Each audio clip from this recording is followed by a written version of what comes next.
जय जय नवल किशोर, जय गोपी चित चोर प्रभु, जय जय माखन चोर, जय जय माखन चोर। बोल बांके बिहारी लाल की जय।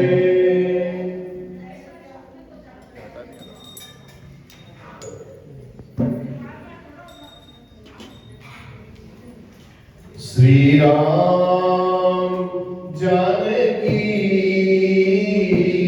बैठे हैं मेरे सीने में।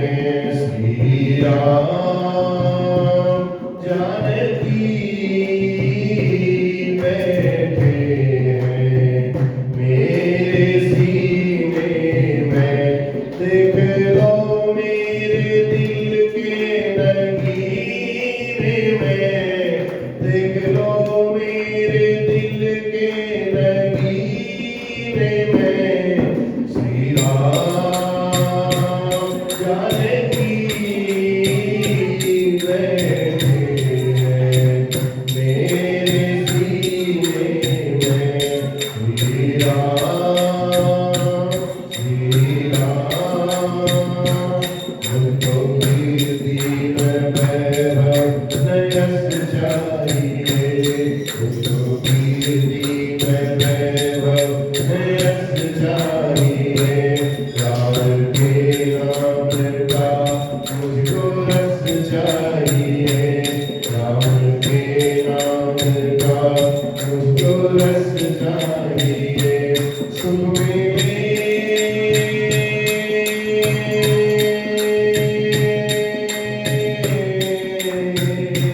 सुख मिले ऐसे, सुख मिले ऐसे अमृत को पीने में। श्री राम जानकी बैठे हैं मेरे सीने में। श्री राम, श्री राम, राम रसिया हूँ मैं, राम सुमिरन करूँ। राम रसिया हूँ मैं, राम सुमिरन करूँ। सिया राम का सदाई मैं चिंतन करूँ, सिया राम का सदाई मैं चिंतन करूँ। सच्चा आनंद है,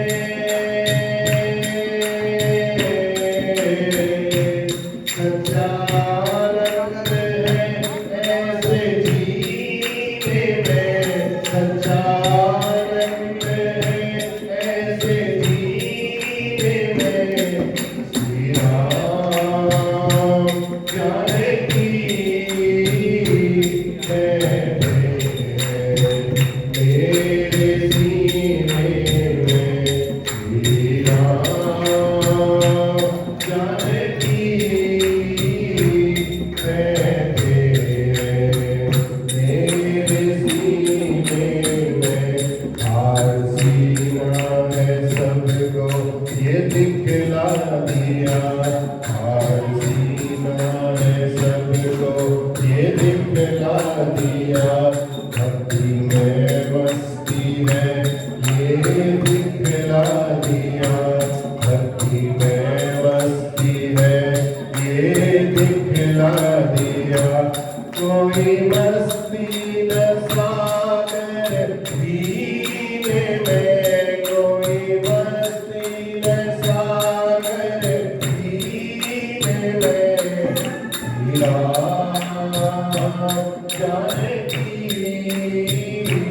बैठे हैं मेरे सीने में। श्री राम, श्री राम जानकी बैठे हैं मेरे सीने में। श्री राम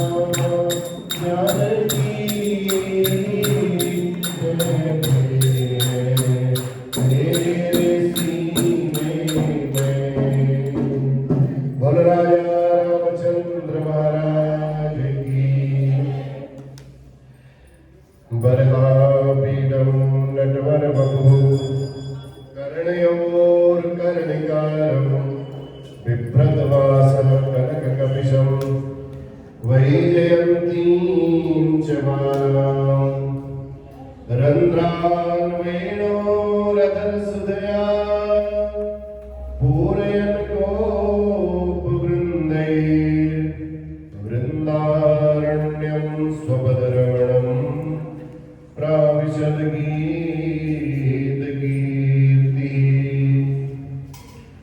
सच्चिदानन्दरूपाय विश्वोत्पत्त्यादिहेतवे तापत्रयविनाशाय श्रीकृष्णाय वयं नमः।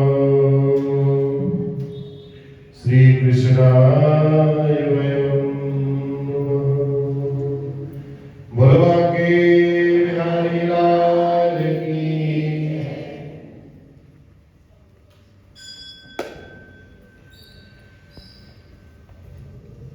परम मंगलमय परमानंदमय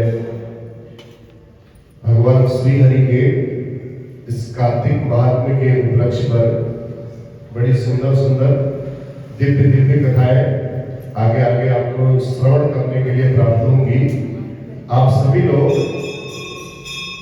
सर्वप्रथम हम भगवान जी का संकीर्तन करते हैं, इसलिए करते हैं अपने मन को भगवान के पाद पद्मों में लगाएं। पहले भगवान जी के चरणों में लगा के फिर कंसंट्रेट हो जाना चाहिए, फिर बातचीत नहीं होनी चाहिए, फिर एकाग्र हो जाना चाहिए। बातचीत करने तक केवल इतना ही संबंध होता है कि भजन हो जाए तो फिर भगवान जी से हम जुड़ जाए, कनेक्ट हो जाए। कनेक्ट होने के बाद फिर कहीं अन्य और देखने की आवश्यकता नहीं, केवल कथा पर ध्यान होना चाहिए। कथा मात्र के जीवन हमारा मुख्य लक्ष्य है कथा सुनने आना। अन्य कार्य तो होंगे ही होंगे, वो सब कार्य छिपे हुए हैं, गौड़ है। मुख्य कार्य हमारा कथा श्रवण करना। तो कथा श्रवण करने में किसी प्रकार की कोई लापरवाही नहीं होनी चाहिए। तो कथा बड़े ध्यान से, जो सनकालिक थे, सनक सनंदन सनातन कुमार चारों भैया थे, तो उनका कहीं भी बैठते थे उनका एक ही लक्ष्य था, भगवान की कथा को सुनना या सुना। कथा मात्र ही जीवन, एक ही जीवन बस। तो इसलिए अपना भी भगवान से यही प्रार्थना करनी चाहिए, जिस समय भी बैठो, खाली भी बैठो, सांस भी ले रहे हो तो भगवान का नाम लेकर के राधे राधे बोलो, राधा राधा बोलो, राम राम बोलो, जिसको जो कुछ बोल रहा था, ओम नमो भगवते वासुदेवाय। जिसके सांस लो तो भी वही होना चाहिए, सांस छोड़ो तो भी भगवान का नाम होना चाहिए। ये है आपके जीवन का मुख्य लक्ष्य। तो इसलिए कल कार्तिक महात्म्य के अंतर्गत शालीग्राम भगवान जी का विशेष महत्व समझाया, कैसे शालीग्राम भगवान जी का पूजन करना चाहिए। तो आज नारद जी महाराज के मन में एक प्रश्न हुआ। नारद जी ने ब्रह्मा जी को कहा, महाराज अब कार्तिक का महीना आ रहा है, दीपदान की बड़ी महिमा सुनी है मैंने, दीपदान का बड़ा महत्व है। श्री नारद उवाच दीपदानस्य माहात्म्यं कार्तिकेय पितामह वक्तव्यं चैव यद्दीप संकल्प व्रत पालने। महाराज एक बात बताइए, दीपदान का महत्व क्या है? सबसे पहले तो हमें ये बताइए, और कैसे उसको दीपदान करना चाहिए, संकल्प करना चाहिए उसका, और किस विधि से करना चाहिए, कृपा करके आप बताएं। तब भगवान ब्रह्मा जी कहते हैं, देखो भगवान राधा दामोदर की प्रीति के लिए, उनकी प्रसन्नता के लिए, कोई भी काम करना है तो भगवान की प्रसन्नता के लिए, उसमें अपना निहित स्वार्थ न हो। आपका स्वार्थ क्या है कि प्रभु तो जानते ही है, सर्वविदित हो। तो आपने अपने स्वार्थ की गणना उनके आगे नहीं करनी है। भगवान आपकी प्रसन्नता के लिए मैं ये कार्य कर रहा हूं। बस भगवान अपने आप प्रसन्न हो जाएंगे। जब कोई आपसे प्रसन्न होता है तो आपकी मनोकामना, आपकी मन की इच्छा को स्वतः समझ लेते हैं। और भगवान तो अंतर्यामी है, आपकी मन की इच्छा को समझने वाले हैं। इसलिए राधा दामोदर की प्रीति के लिए कार्तिक मास में अब भगवान ने जैसी सामर्थ्य दिया, भैया आपके पास खूब धन दौलत सब कुछ संपन्न किया, भगवान की बड़ी विशेष कृपा है, तो सोने का दिया लेकर के, दीपक लेकर के दान करना चाहिए। और चांदी का कर लो, तांबे का कर लो, और यदि उसको भी सजा करके सोने के, चांदी के, तांबे के इस दीपक को भी मणि मुक्ताओं से सजा करके आप यदि आप दो तो बहुत ज्यादा अच्छा है। सामर्थ्य नहीं है, ऐसा नहीं है कि बिना सोने चांदी के दीपक दान किए दीपदान नहीं होगा। आटे का दिया बना करके आप उसमें भी बत्ती रख करके दीप जला करके वो भी दीपदान कर सकते हो। आटा भी संभव ना हो तो मिट्टी का दिया लेकर के वो मिट्टी का दिया भी आप दीपदान के रूप में दे सकते हो। अपने कहने का भाव है अपनी सामर्थ्य के अनुसार आप जब तक भगवान श्री हरि के सम्मुख कार्तिक मास में दीप प्रज्वलित नहीं किया जाता। सुनिएगा बड़ी विशेष, कार्तिक मास में भगवान विष्णु के सम्मुख, श्री हरि के सम्मुख, राधा दामोदर के सम्मुख जब तक दीप प्रज्वलित नहीं किया जाता है, नारद जी कहते हैं मनुष्य के शरीर के जो शरीर में जो पाप है ना तब तक वो गरजते रहते हैं। और जैसे दीपदान दीप प्रज्वलित भगवान जी के आगे कर दिया जाए तो वो पाप जो है धीरे धीरे फिर शांत होने लगते हैं। और महीने भर यदि आप दीप प्रज्वलित करेंगे तो बताइए आपके जाने अनजाने जितने पाप होंगे सब नष्ट हो जाएंगे। तो इसलिए कहाँ करना चाहिए दीपदान? बड़ी महिमा है दीपदान की भी। तो भगवान विष्णु के मंदिर में करें ज्यादा अच्छा है। मंदिर की उपलब्धता ना हो, तुलसी का वृक्ष जहाँ पर हो तुलसी के वृक्ष के पास जाकर के भी आप दीपदान कर सकते हो, वो भी संभव नहीं है।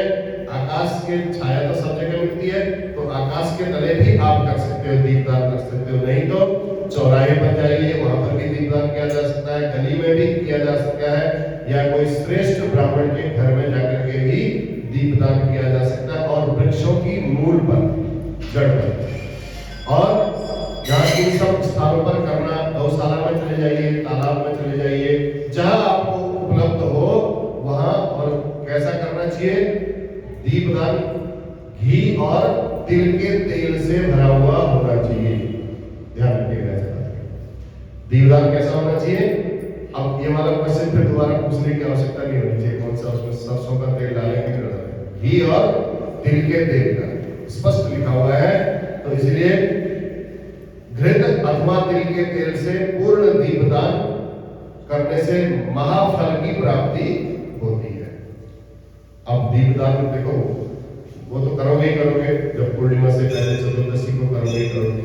अब आपकी तरफ से मंदिर में दीप जलते रहे, दीप प्रज्वलित होते रहे, उसके लिए मैं कल लड़ियां लेकर के आऊंगा। कितने की है वो बताऊंगा। एक एक लड़ी अपने परिवार के जितने जितने मेंबर हैं सबके हिसाब से आपको जैसा उचित लगे सब लड़ियां दोगे। यहाँ भगवान जी के आगे बिल्कुल चमका देंगे और बाहर भी लगवा देंगे, जितनी आएंगे उतनी सब लगवा दी जाएंगी। ठीक है, कल आपको बताएंगे इस बारे में। तो दानव घी तिल तेलेन वापरो, तो तिल का या घी का तेल भर करके दीपदान करना चाहिए। विप्र भेषमणि योदध्यात् कार्तिके मास दीपकम अग्निष्टोम फलम तस्य प्रवदन्ति मनीषिणो।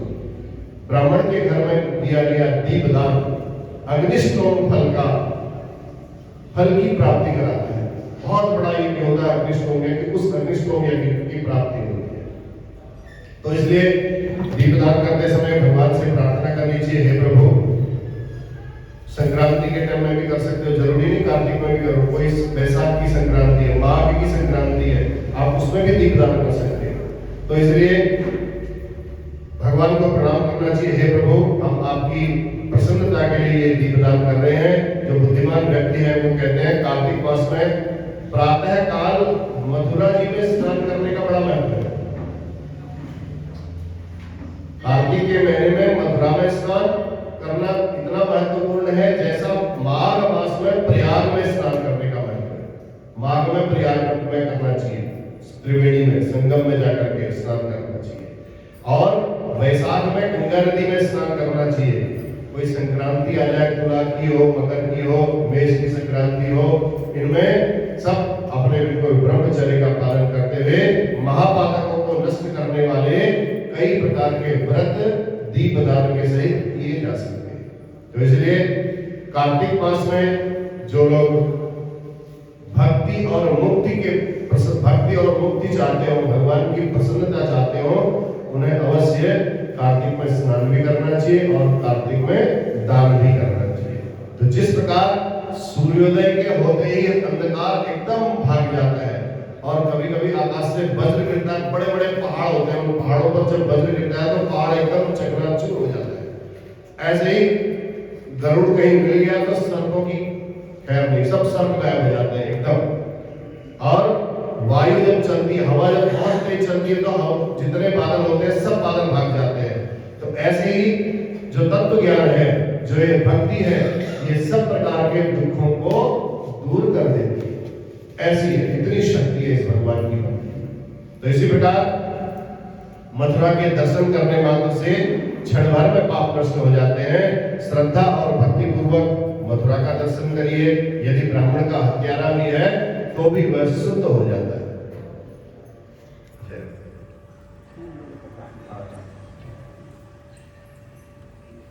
भगवान विष्णु भगवान के मंदिर में सफाई, विशेष रूप से सफाई का भी ध्यान रखना चाहिए।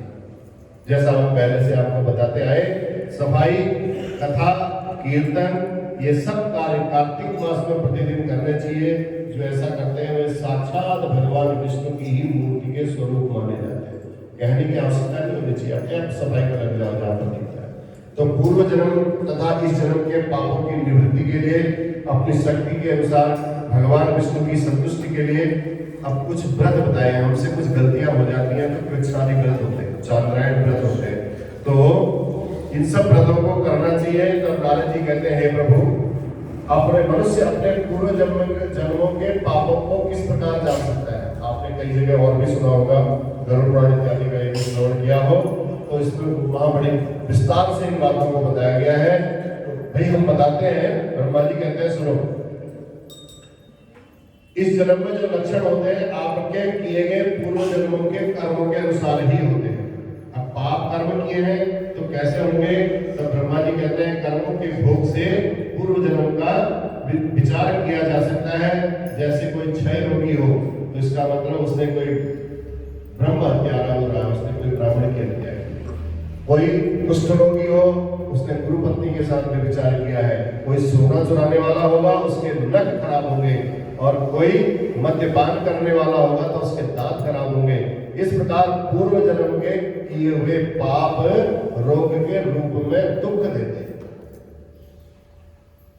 तो इसलिए इन सब जो हमसे पाप हो गए हैं उनका प्रायश्चित करने के लिए, वो दूर हो जाए, उनके लिए शास्त्रों में कुछ व्रत बताए गए हैं। उन व्रतों का यदि पालन हो जाए तो बड़े से बड़े ब्रह्म हत्यादि के जो पाप हैं वो भी नष्ट हो जाते हैं। तो प्राजापत्य व्रत है और आर्द्रवृक्ष व्रत है। जितना हाथ में आ सके उतना ही दिन, केवल 3 दिन तक भोजन करना है, उसको प्राजापत्य व्रत कहते हैं। चांद्रायण व्रत है, पहले दिन से 1 ग्रास शुरू करो, कृष्ण पक्ष की चंद्र प्रतिपदा से 1, 2, 3, 1 ग्रास खाने जाओ, 15 ग्रास। फिर जैसी अमावस्या होती है वहां से घटाते हुए फिर 15, 14, 13 ऐसे करते करते 1 ग्रास। इसको बोलते हैं चांद्रायण व्रत। और ऐसा व्रत करने से शरीर भी बिल्कुल स्लिम ट्रिम हो जाएगा, फर्स्ट क्लास। पाप भी दूर, शरीर के रोग भी दूर। तो ये होता है चांद्रायण व्रत। बहुत ज्यादा हमसे उत्कृष्ट जब पाप हो जाते हैं, उन पापों की निवृत्ति के लिए कृच्छ्राद्ध, अतिवृक्ष, सौम्यवृक्ष, कई प्रकार के व्रतों का शास्त्रों में उल्लेख किया गया है। महासंतापन, द्वादशाहक, पंचगव्य का भी सेवन करना चाहिए। पंचगव्य हो गया, गाय का घी ले लो, गोबर ले लो, गोमूत्र ले लो, ये सब मिला करके जो पंचगव्य बनाया जाता है, उस पंचगव्य का भी सेवन करने से जो हमारे द्वारा जाने अनजाने में पाप हो जाते हैं, उन पापों की निवृत्ति हो जाती है। तो गोमूत्र, गोबर, दूध, दही, घी, इन सबको मिला करके पंचगव्य बनाना चाहिए। और इनको भी थोड़ा थोड़ा करके हाथ में लेकर के इसका सेवन करने से कई प्रकार के रोगों की भी निवृत्ति होती है और कई प्रकार के पापों की भी निवृत्ति होती है। इस प्रकार पंचगव्य पीना चाहिए।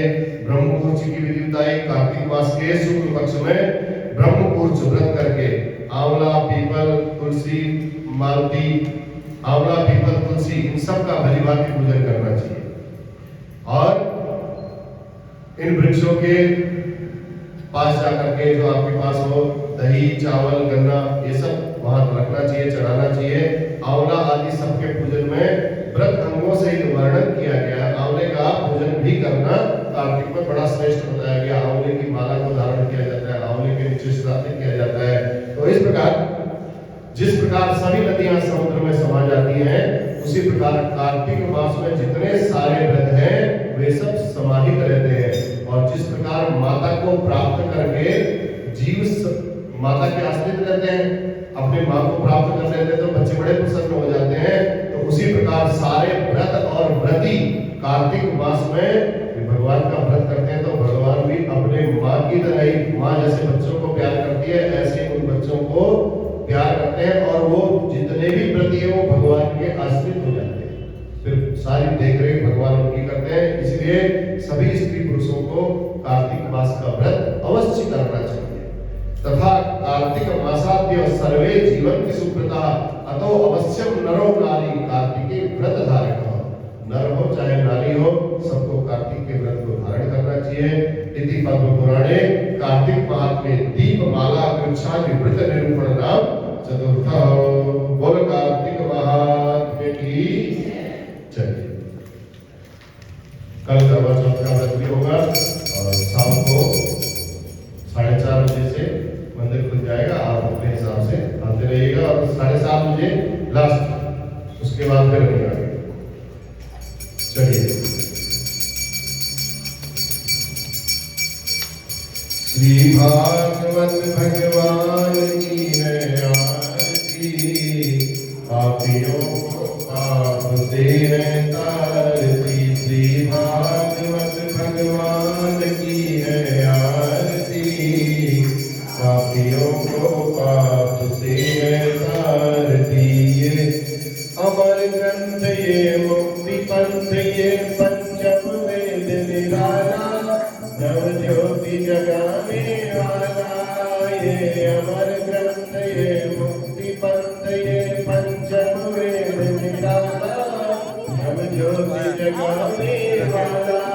हरि नाम यही हरि धाम यही, हरि नाम यही हरि नाम यही, यही जग मंगल आरती।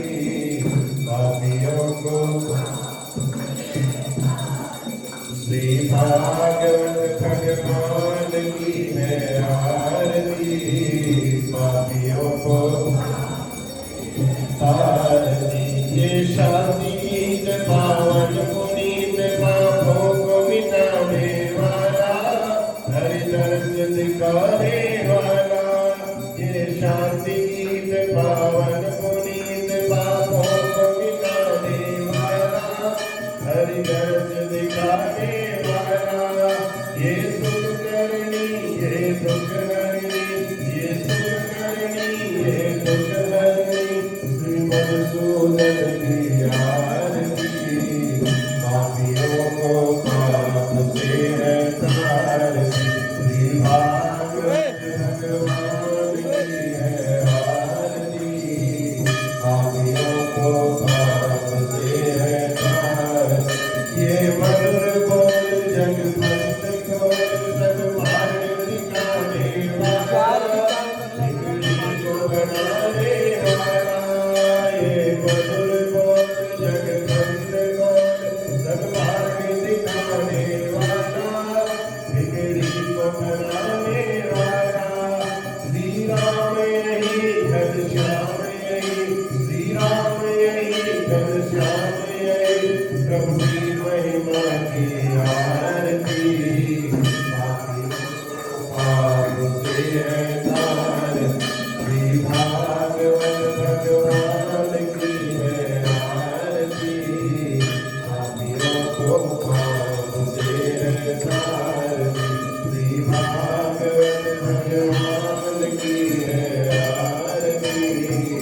पापियों को पाप से है तारती, पापियों को पाप से है तारती।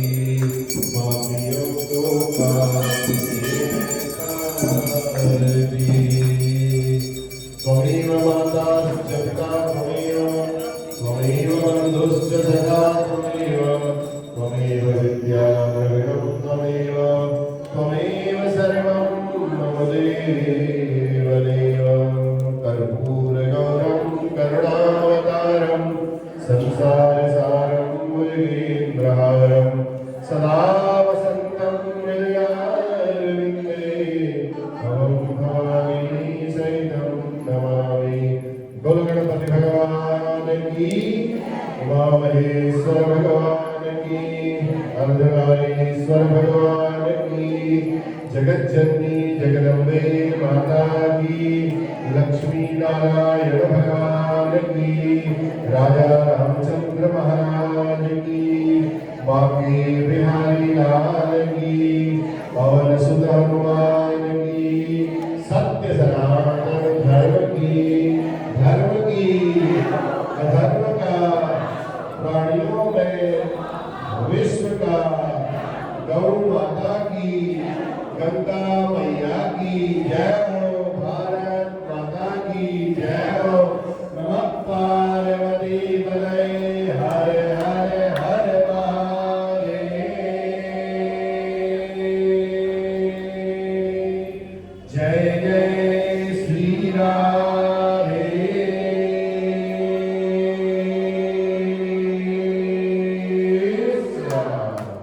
चलिए बहुत